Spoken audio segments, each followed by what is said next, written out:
जय Jagannath welcome to Sukant education आपण माने समस्त को मु मोर यूट्यूब चैनल ले स्वागत जनाउछि जेमते कि आपण माने पाहंती केवल एजुकेशनल वीडियो तेबे पूर्व वीडियो रे मु आपण मान सहित एक लंकु सेंडेशन करथली जो माने भी से वीडियो देखि ना से माने प्लेलिस्ट को विजिट करी आराम से वीडियो आपण माने देख परिबे। तेबे देर न करी चलंतु आज रो क्लास हम स्टार्ट करबा। जयत हम परीक्षा रे क्वेश्चन आसीबो पाठ सुधार बा शुद्ध पाठ संपादन संपर्क रे आलोकपात करो। यदि परीक्षा क्वेश्चन आसो पाठ सुधार बा शुद्ध पाठ संपादन संपर्क में आलोकपात कर चल तुम कौन यार आंसर लिख चलतु आज वीडियो आम देखा। चल कौन यार आंसर ना पोथी संग्रह करी पाठ करिया परे केतक पोथी हुए तो अविश्वस्त उपादान परिलिखित होता है। जिते आम पोथी संग्रह करी पाठ करुचे से से पोथी केते ना अविश्वस्त उपादान सब परिलिखित होता है। यही धरणर उपादान गुड़िक शोधन व बहिष्करण को पाठ सुधार भाव में ग्रहण कराए। माने कौन कहले जो यही धरणर उपादान आम कर से गुड़िक कौन ना शोधन और बहिष्करण को पाठ सुधार भाव में ग्रहण करा जाए। पोथीर संपादन काल में केतक पोथी प्रसंग बहिर्भूत पाठ अनेक पंक्ति रही जितार उपलब्धि कराए। जो पोथीर संपादन काल में कौन हुए ना केतक पोथी प्रसंगर बहिर्भूत पाठ अनेक पंक्ति रही जितार आमर उपलब्धि कराए।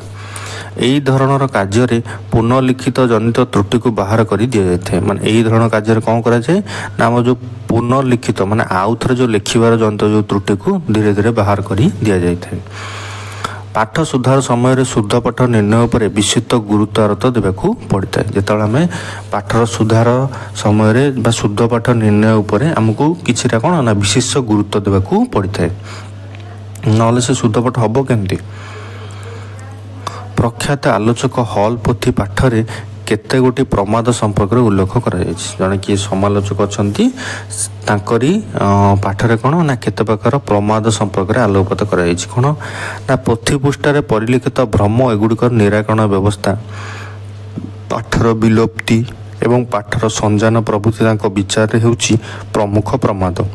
एगुड़िकर अनुसंधान तथा निराकरण द्वारा शुद्ध पाठ किपर निर्णीत होता है। शुद्ध पाठ निर्णय समय सचोटता और सतर्कता सहित पाठर संकलन करने को होता है। जो शुद्ध पाठ निर्णय करमको सचोट रहा पड़ो और सतर्कता अवलम्बन करने को पड़ो। तेरे से हल मत विषय कौन दे देखा हल मतरे विभिन्न कारण पाठरे भ्रम रही है। यथा कौन ना सम श्रेणी लिपि नथिले मान जो लिपिर व्यवहार कर दुईटा यदि सामान न साधारण साम्य थी शब्द गुड़िकर असामंजस्य परीक्षित होले माने शब्द गुड़िक देखा माने सामान अच्छी किंतु अलग थी शब्द शब्दर संयोजित अवस्था अक्षर बसणार असावधानता थिले अक्षर शब्द वाक्य विन्यासर सामंजस्य थिले संस्कृत प्राकृत इत्यादि भाषार व्यापक व्यवहार थिले। माने कौन संस्कृत भाषा ओडिया भाषा संस्कृत प्राकृत भाषा व्यवहार हम ताले कौन हम ना शब्द कौन आमर ना अशुद्ध हो ठीक से जना पड़ोनी। तापर कौन दीजिए ना से उच्चारण तो पार्थक्य थिले शब्द माने कौन उच्चारण जो अलग प्रकार गोटे होता। तापर संख्यागत तारतम्य थिले जनप्रिय शब्दर बारंबार जदि गोटे प्रयोग कर जाउथबो प्राचीन बनान स्थान रे नूतन बनान जो थी जो मैंने आगुरी जो बनान थिला जमी मुझे लिखुची समाज तुम जो एमती लिख समाज केमती हम बुझीपार ना ना प्राचीन बनान जमी अच्छी जो न लिखी तुम यही बनान लिख सारे कौन ना भूल हम अज्ञता बशतः नूतनतार संयोग घटी निकटर शब्दार्थ थिबा शब्दर संकलित होते यही सब विभिन्न प्रकार कारण मान रही। तापर कौन दी मात्र केवल आलोचक मतर अक्षर और पदर असामंजस्य अन्यमनस्कता पद व शब्द गुड़िक विकृत रूप प्रदान विराम चिन्हर मन इच्छा प्रयोग पद गुड़िकर स्थान विच्युति उपयुक्त अर्थबोध न हेतु केतक प्रकार प्रमाद एठी रही है। शुद्ध पाठ निर्णय करने समय संकलन व संपादक को आलोचित दिग गुड़िक प्रति सतर्कता रही दृष्टि देवाक पड़ता है। जिते आम शुद्ध पाठ निर्णय कर संकलन और संपादक को आलोचित दिग गुड़िक प्रति तुमको कौन ना सतर्कता रहा एवं सतर्कता प्रति दृष्टि देवाक पड़ता है। तापर कौन दी बनान व वर्ण त्रुटि और यार कारण जोटा कि मेन इम्पोर्टाट कौन दी ना बन्ना सुधीर अज्ञता मार्जना इच्छा शक्तिर अभाव भ्रमर संशोधन नक जाणी शुणी भूल को प्रश्रय देवा, अन्य भूल को अनुसरण करवा, संदेह सत्वे विमोचन न करी ताकू ग्रहण करा जिवा, भूल को हेय भावे ग्रहण करी कारण बनान त्रुटि पर्यंत रूपे लक्षण होता है। माने कौन कौन ये केतरा पॉइंट दे देख। वर्ण शुद्धि अज्ञता माने वर्ण को शुद्धि करने तुम जब ज्ञान नथिबो, मार्जना इच्छा शक्तिर अभाव, तुम जदि ठीक करने को चाहू न, भ्रम संशोधन न करी जाणी शुणी भूल को प्रश्रय देता। जो जदि जान गोटे भूलटा होती से भूल को तुम संशोधन करनी, से भूल को तुम जदि प्रश्रय देव, अन्य भूल को अनुसरण कर, अन्य मान जो जमी भूल कर भूल तुम जो अनुसरण कर, संदेह सत्वे तार विमोचन न कर ताकू ग्रहण कर। जब तुमको गोटे लगुच जो मुझे भूल लिखिदी भूल होती कि तुम ठीक से क्लारीफाए न करके निजे न जाणी तुम जो से लिखिदेव ग्रहण करदेव, भूल को हे भाव में ग्रहण कर। हाँ समस्त तो भूल हो मोर तो होती से मन कर यही बनान त्रुटि पर्याप्त रूपे लक्षण होता है। माने यही टाइपर प्राय त्रुटि बनान क्षेत्र में देखा जाता है।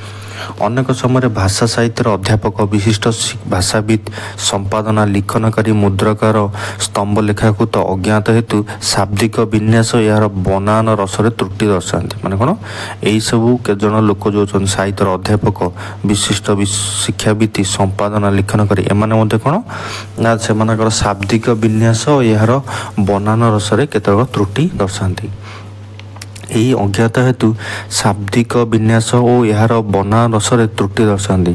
एमान को सेमानक अज्ञात अपेक्षा असचेतनता कहुब विधेय। माने कौन एमान जो भूल करती एमान को आम अज्ञता कहीपरानी, एमान सचेतनतार अभाव रही है। जदि कहीं से भूल दर्शाती तेज मर्यादा और प्रतिष्ठार दुहाई दे आत्मरक्षा में भ्रम संतन करने अपेक्षा निजर परवर्धित अहम प्रकटरे विभिन्न आड़ मिथ्या युक्ति भूल को ठीक बोली प्रतिपादित करने को सेमाने अनेक प्रयास करते। एम जो विशिष्ट लोक था एम जदि किए निज भूल माने कहले तुम एमती भूल कर कौन निजर अहम काल से कौन करेंगे ना निज भूलटा को ठीक प्रमाण कर लगी पड़े। तापर कौन थी जिते विद्वान हेले निजर भूल को स्वीकार करवा हूँ सबुठार ठीक पण, मात्र साधारण अपदस्थ होबार आशंकार निजर भ्रम लिखन सत्वे अवांछित जिद्रु ओहरी जावा मानसिकता पंडित मान भूल सुधारिया परिवर्ते से बनानगत भूल को जाणी शुणी लिखि था। माने कौन जी जिते बड़ विद्वान से निज भूलटा को स्वीकार कर दी एवं सामान्य निजर अहंकार एवं अपदस्थ कारण मुझे कहले समय जानीदे मुझे अपदस्थ हो भूल को माने बचापी से कौन निजर अहम भाई निज जिद्रु न उड़ा जो पंडित मान जो अच्छे से जो मानसिकता से जो बनानगत भूल थाए जाणी शुणी से प्रश्रय दियंती। यह द्वारा अहम सुरक्षित हो पारे, ज्ञान नुहे कि मर्यादा नुहे। एत द्वारा कौन ना तुम अहंकार सुरक्षित होची किंतु तुम ज्ञान और मर्यादा सुरक्षित केबे भी हो पारिबो नाही। एपरि व्यक्ति जानिबा को उचित जे सेमान को विश्वास को नहीं साधारण लोक तांको लोकों को सठिक निर्भुल बोली ग्रहण करथांती एवं प्रभावित होइथांती। से कौन जानिया दरकार ना तुम जहाँ लिखुच लोक मैंने विश्वास करछंती एवं ताकू ही ठीक बोली भावुछंती। एक कथा तुम जानिबा दरकार। तांकर गोटे भूल बनान एक सूत्र लोक विश्वास को भंग करा जाए तथा भूल परी गोटे कीटर दंशन रे आमे आम कथा और लेखा को दंशन करी मध्य सुजोग देई था।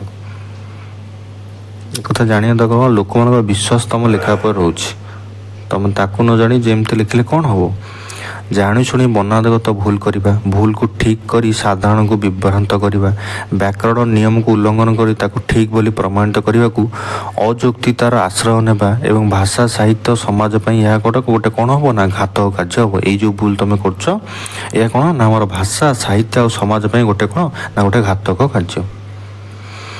व्यक्तिर सामान्य भूल अन्यास गोटे गोटे बड़ समस्या को आह्वान करता है एवं ओडिया भाषा रे एपरी किछि अछि जहा हस ई दीर्घ ई हस उ दीर्घ उ मात्र प्रयोग रे भिन्न अर्थ सूचाए।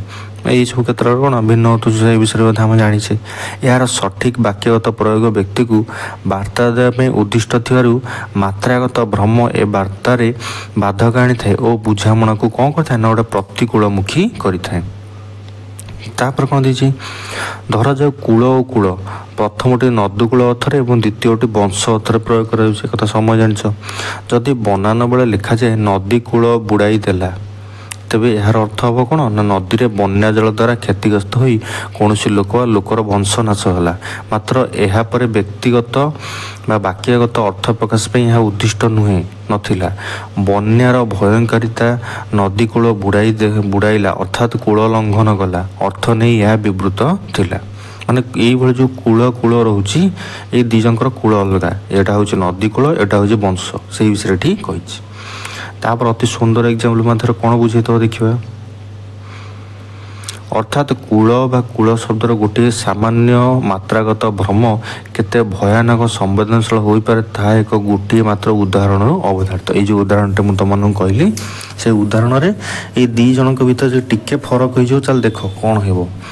ଏହିପରି ଅନେକ ଶବ୍ଦ ରହିଛି ଯାହାର ଭ୍ରମାତ୍ମକ ପରିପ୍ରକାଶ ଅନେକ ବାଦ ବା ସମ୍ବାଦର କାରଣ ମଧ୍ୟ ହୋଇଥାଏ। ତେଣୁ ଶବ୍ଦ ବର୍ଣ୍ଣନାଗତ ତ୍ରୁଟିର ନିରାକରଣ ଉଭୟ ବ୍ୟକ୍ତି, ସମାଜ, ରାଷ୍ଟ୍ର ତଥା ଭାଷା ସାହିତ୍ୟ ସଂସ୍କୃତ ପାଇଁ ଏକ ବ୍ୟାକରଣଗତ ଏବଂ ସାମାଜିକ ଆବଶ୍ୟକତା। ଏ ଦିଗର ପ୍ରଯତ୍ନ ମଣିଷର ଆହାର, କ୍ଷୁଧା, ମିଥୁନ ଠାରୁ ଖୁବ୍ ବେଶୀର କ'ଣ ହୋଇଥାଏ ନା ଆବଶ୍ୟକ ହୋଇଥାଏ। ତାପରେ କ'ଣ ଦେଇଛି ଶେଷରେ, ଏହାର ନିରାକରଣ ପାଇଁ ଆବଶ୍ୟକ ଶବ୍ଦର ଭୁଲ ଗଠନକୁ ଜାଣିବା ପାଇଁ ଆବିଧାନିକ ସାହାଯ୍ୟ ନେବା, ନିୟମିତ ଅଧ୍ୟୟନ ଦ୍ୱାରା ଶବ୍ଦର ବ୍ୟବହାରିକ ଜ୍ଞାନର ଅଭିବୃଦ୍ଧି କରିବା, ନିଜ ଭୁଲ ଲେଖି ଅନ୍ୟ ଦ୍ୱାରା ଧରା ପଡ଼ିଲେ ତାକୁ ସ୍ୱୀକାର କରିବା ଏବଂ ତତ୍କ୍ଷଣାତ୍ ତାକୁ ଠିକ୍ କରିନେବା, ଅଭ୍ୟାସଗତ ଭୁଲ ଲେଖିବାର ମାନସିକତାକୁ ଆମେ ନିୟନ୍ତ୍ରଣ କରିବା, ନିଜେ ଲେଖୁଥିବାର ଶବ୍ଦର ବର୍ଣ୍ଣନାଗତ ଶୁଦ୍ଧି ପାଇଁ ବ୍ୟାକରଣ ଜ୍ଞାନର ଅଭିବୃଦ୍ଧିକୁ ଆମେ ଯଦି ଯତ୍ନଶୀଳ ହୋଇପାରିବା, ତା ସହିତ ଅନ୍ୟର ବର୍ଣ୍ଣନାଗତ ତ୍ରୁଟିର ତନ୍ଦର ଅନ୍ଧ ଅନୁସରଣ ନ କରି ତାହାକୁ ସନ୍ଦେହ ମୋଚନ ପାଇଁ ବିବିଧ ଅଭିଧାନ ସହାୟତା ନେବା ଏବଂ ବର୍ଣ୍ଣନାଗତ ତ୍ରୁଟିକୁ ସୁଧାରିବା ପାଇଁ ଏକ ନିରାକରଣୀୟ ମାର୍ଗକୁ ଆପଣାଇବା, ତା ସହିତ ଏହି କ୍ଷେତ୍ରରେ ଅହମକୁ ପରିତ୍ୟାଗ କରି ବାସ୍ତବତାକୁ ସ୍ୱୀକାର କରିବା ପାଇଁ ବ୍ୟକ୍ତିର ବ୍ୟକ୍ତିତ୍ୱ ବା ମହତ୍ତର ଗୁଣକୁ ପରିଚ୍ଛନ୍ନ କରିଥାଏ। ଏହିଭଳି ବିଭିନ୍ନ କାର୍ଯ୍ୟାନୁଷ୍ଠାନ ଆମକୁ ଗ୍ରହଣ କରିବାକୁ ପଡ଼ିବ ଏବଂ ବର୍ଣ୍ଣଗତ ଶୁଦ୍ଧି ପାଇଁ ଆମକୁ ପ୍ରୟାସ ବାସ୍ତବିକ ନିଜର ଚିରଶୁଦ୍ଧିର ଏକ ସାତ୍ତ୍ୱିକ ଓ ନ୍ୟାୟିକ ପରିପ୍ରକାଶ କହିବା ଯଦି ଆମର ଭୁଲ ହେବ ନାହିଁ। ତା ସହିତ ଏଥିପ୍ରତି ଆମର ସଚେତନ ରହିଲେ ତ୍ରୁଟିର ଅଶେଷ ନିରାକରଣ ଯେ ସମ୍ଭବ ଏହାର ଅସ୍ୱୀକୃତି ହେବାର ନାହିଁ। ଯଦି ଏଥିପ୍ରତି ଆମେ ସଚେତନ ରହିବା ତାହେଲେ ତ୍ରୁଟିର ଆମର ଅଶେଷ ନିରାକରଣ ହୋଇପାରିବ ଏବଂ ଅସ୍ୱୀକୃତି ହେବ ନାହିଁ ବୋଲି ଆମେ କହିପାରିବା। ତେବେ এইভাবে টাইপর আপনার আউ এক লং কোশ্চিন যে আপনার ডিএসসি পেপর 4 यूनिट 3 এইটি পরিসমাপ্তি ঘটিছি এবং মু আশা করছি আপনার আজর এই যে লং কোশ্চিন ভিডিও মু আপনার সহ ডিসকসন কলি আমার ওড়িয়া ଅନର୍ସ ডিএসসি 4 यूनिट 3 आपको निश्चय भल लगी। जदि आपन को मोर ये लंग क्वेश्चन वीडियो भल लगी तो वीडियो को आपण मैंने निश्चय लाइक करेंगे, निजर सांग मान सहित शेयर करने सहित जदि नुआ कर चैनल को विजिट कर तेज चैनल को सब्सक्राइब करने को भूलिए नहीं। तेज रोचे आपण सहित पुणी देखा नेक्स्ट वीडियो से पर्यंत विदाय दिंतु। धन्यवाद।